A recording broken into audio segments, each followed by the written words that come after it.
I am also presenting with Jen McDougall and Laurie Armstrong, so they'll be on screen too. So welcome everyone to our In Conversation presentation. So firstly, we'd like to reiterate CQUniversity's and the conference acknowledgement to country.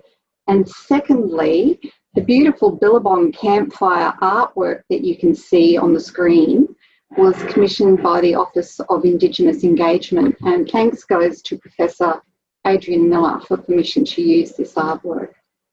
So, as I said before, my name is Helen Holden and I'll be talking with Laurie Armstrong and Jen McDougall. So the three of us work in the School of Access Education, but Laurie also works in the Office of Indigenous Engagement. And just recently, Jen and I have had the privilege of getting to know Laurie a whole lot better. And this has come about because Cl47, you can see that course code there on the screen, is moving. Cl47, first of all, stands for Tertiary Entry Program, or TEP, and it's transitioning into cl03, which is Skills for Tertiary Education Preparatory Studies, or STEPS. So the road travelled to get to this point will be the focus of our In Conversation today. And we'd like to tell you a little bit about the history of STEPS, what it looks like now as part of STEPS, and how we're going to continue to work together to ensure TEP students continue to feel included and supported into the future. So, TEP was delivered to Aboriginal and Torres Strait Islander students by the university's Indigenous Learning Centre, Nullajumba. They delivered the program through Nullajumba, and TEP had a very indigenised and personalised focus. So in 2011, CQUniversity reviewed all its bridging programs, including TEP. Then in 2012, TEP was reviewed for a second time. So as a result of all of these reviews, the Indigenous Learning Centre, Nullajumba, was remodelled as the Office of Indigenous Engagement. And TEP evolved into an external, flexible, online learning program offered primarily to Indigenous Australians throughout Australia. Then in 2013, TEP students were permitted to cross-enrol into STEPS units in addition to undertaking their very specific TEP coursework. So the sharing of resources and expertise has enabled both TEP and STEPS to flourish.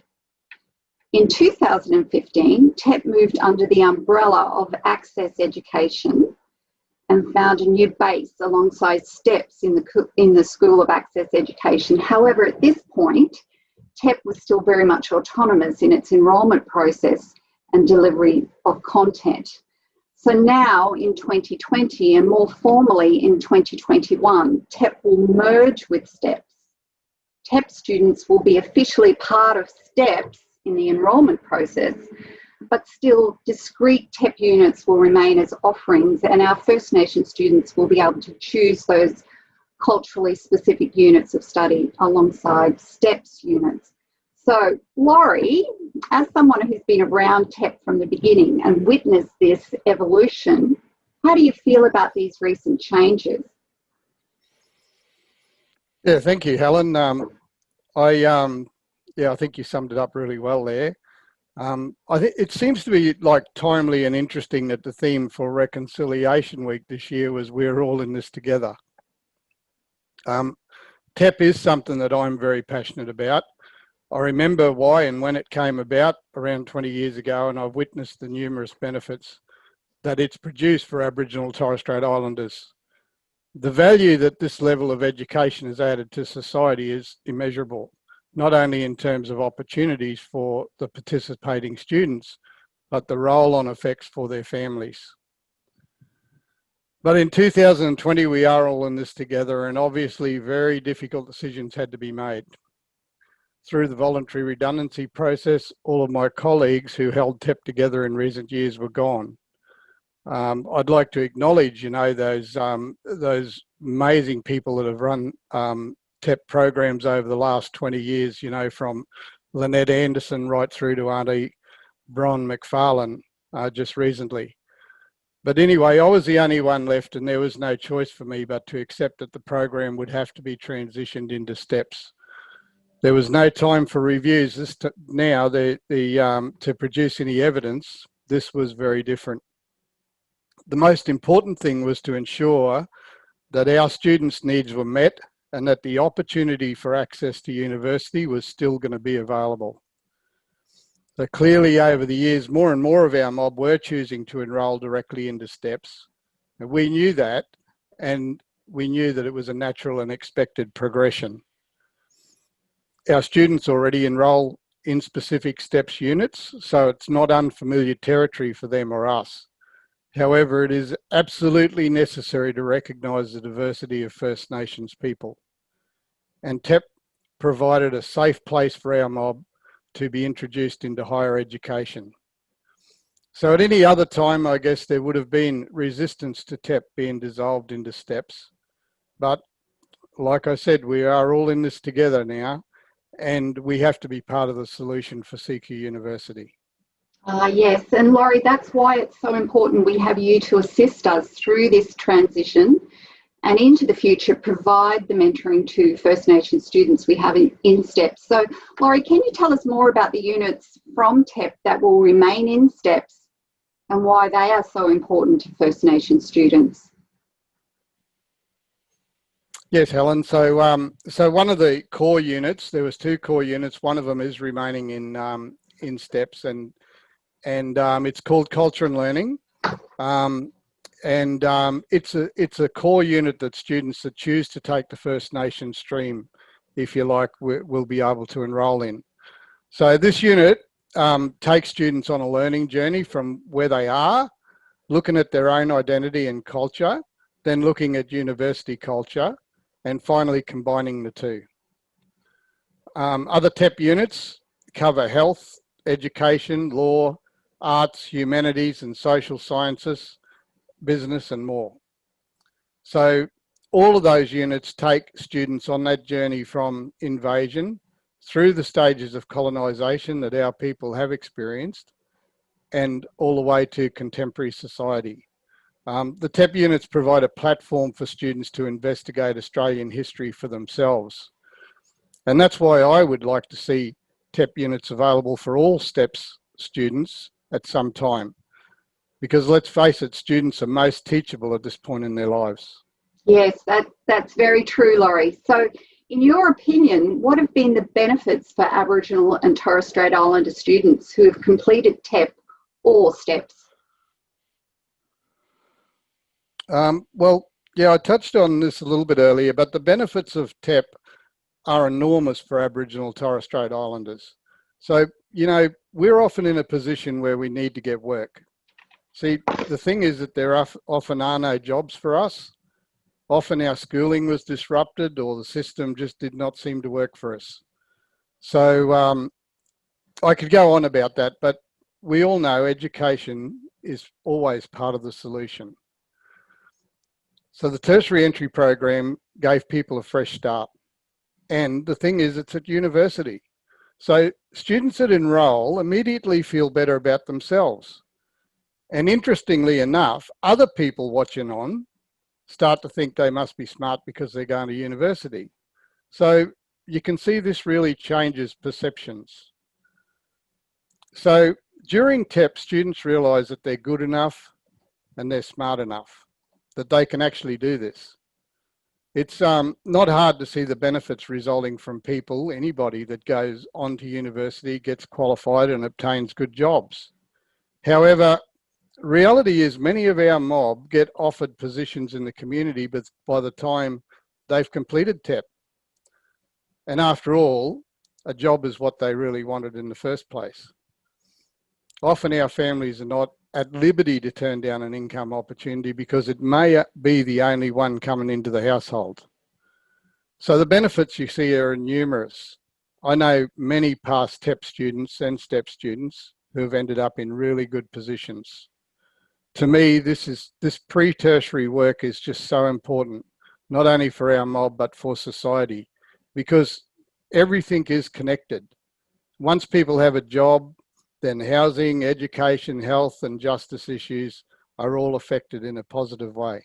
Okay, so thanks for sharing those insights, Laurie. Now, one of the big changes is that independent learning, the once core study skills unit, will be terminated from TEP. So it will be replaced with preparation skills for university, PSU we call it, the core unit within STEPS. So Laurie, can you tell us why subjects like preparation skills for university, or essentially a study skills subject, why are they so important? Well, Helen, you know, being an ex-STEP student, I can say that, you know, STEPS was a really big turning point for me in my life. And that's probably why I'm so passionate about what we're talking about today. The unit back then when I did it was called Study Skills. I really thought it was a waste of time, you know, things like time management, just common sense really. So fancy learning something that I already knew. But what I realized by continuing to show up was that there is a difference between knowing something and then being able to apply it to achieve results. So as I completed STEPS and found myself in an undergraduate degree, I quickly realized that my study skills subject was the most important aspect of the learning journey. It's contributed to everything good in my life, both professionally and personally. So although TEP has lost one core unit, Prep Skills for University, I'm sure, will bridge that gap. This term has been like a pilot, really, working alongside my co-presenters here today and the STEPS Access Coordinators and the whole STEPS team has really given me confidence that the transition will be okay. Oh, thanks, Laurie. Now, Jen, let's move to discussing your work with Laurie.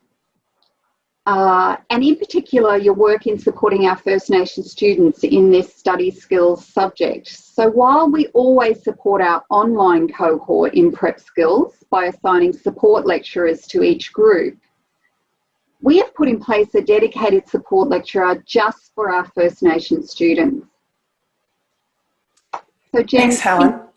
Can you tell us a little bit more about how you and Laurie have worked together to support students? Sure, thanks, Helen. So this is the subject that we're talking about, Preparation Skills University. Our TEP students were all online students and we thought it would be a good idea to keep them in the one group, and I was their designated support lecturer. But then we also had Laurie as their support person offering pastoral care, and he would do that for the students across all of their units. So that meant that Laurie and I were communicating fairly constantly, and I would sometimes reach out to Laurie and ask him for his advice. But at all stages, the students' well-being was our first priority, and we would make sure that we were in regular contact with the students, that we were sending emails, that we were phoning them. Not always able to actually talk to students, but we did our very best to reach out to them. Laurie also had Zoom sessions with some of the students, and he was able to meet with some of them face-to-face.